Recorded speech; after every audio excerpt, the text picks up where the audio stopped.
بسم الله الرحمن الرحيم. الرحمن علم القرآن،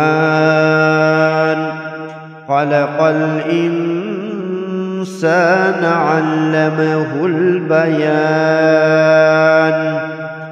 الشمس والقمر بحسبان، والنجم والشجر يسجدان.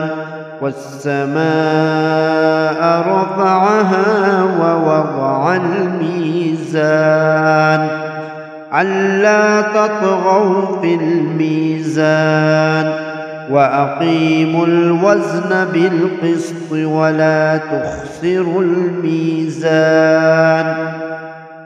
والأرض وضعها للأنام، فيها فاكهة والنخل ذات الأكمام، والحب ذو العصف والريحان.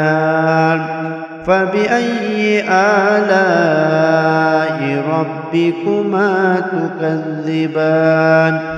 خلق الإنسان من صلصال كالفخار، وخلق الجان من مارج من نار. فبأي آلاء ربكما تكذبان؟ رب المشرقين ورب المغربين. فبأي آلاء ربكما تكذبان؟